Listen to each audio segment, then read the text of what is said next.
24. Alors vous vouliez revenir, Alexandre, sur la vidéo qui a fait beaucoup parler depuis la semaine dernière et qui a été vue des dizaines de millions de fois. Ouais, exactement, l'actualité a été marquée par cette vidéo de Mamoudou Gassama. On l'a tous vu, cette vidéo où ce jeune Malien sauve un jeune enfant qui était tombé d'un balcon. On va re-regarder cette vidéo une nouvelle fois. Je vous demande d'être très attentif. Et ensuite, Pauline, on va expliquer pourquoi cette vidéo a donné lieu à toutes sortes de théories complotistes.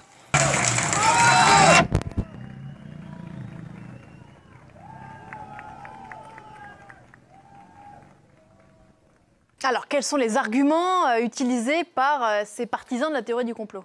Il y a beaucoup d'arguments qui se basent uniquement sur cette vidéo qu'on vient de voir, Pauline. Je vais vous en montrer deux qui sont assez représentatifs.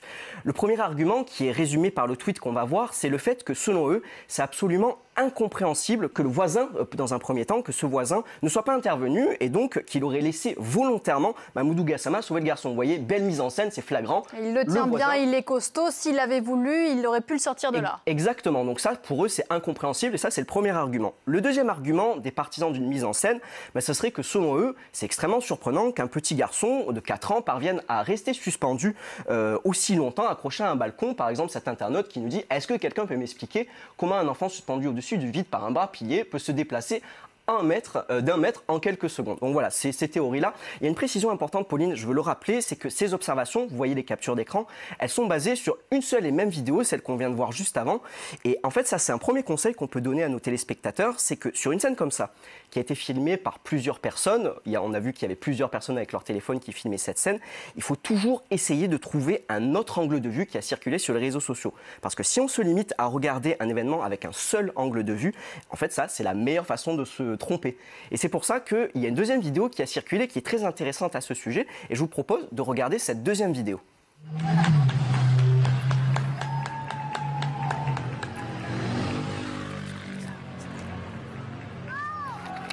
Alors Alexandre, dans cet autre angle de vue, on voit donc la scène de façon différente. On n'est plus face à l'immeuble, mais un peu décalé. Et là, on se rend bien compte que le voisin était dans une position très compliquée pour pouvoir extraire ce petit garçon de cette situation. Voilà, exactement. Grâce à cette nouvelle vidéo, on a des indices qu'on ne voit pas dans la première vidéo. Effectivement, le voisin, il était sur un appui, il n'était pas vraiment stable, il ne pouvait pas intervenir facilement. Et ça explique pourquoi il n'a pas sauvé plus tôt ce petit garçon. Ou il n'a pas osé peut-être. Il n'a peut-être pas osé. Donc comme on le voit ici, sur cette image, donc le voisin qui est en hauteur, qui n'est pas vraiment dans une bonne position pour intervenir, et surtout le petit garçon, vous voyez le rond en bas, qui a les pieds qui sont posés sur le rebord du balcon. Et on distingue en fait un grillage sur cet élément. Et effectivement, il y a nos confrères de l'AFP qui sont allés sur place, qui ont pris une photo de l'immeuble où la scène s'est produite, ce qu'on ne voit pas forcément dans la première vidéo, qui a donné lieu à toutes les théories complotistes. Et pour ceux en fait qui en douteraient encore, on voit bien que le balcon, vous voyez Pauline, est doté d'un grillage sur lequel l'enfant pouvait poser ses pieds. Donc, il n'a pas été suspendu uniquement par les bras pendant plusieurs minutes. Alors, encore une fois,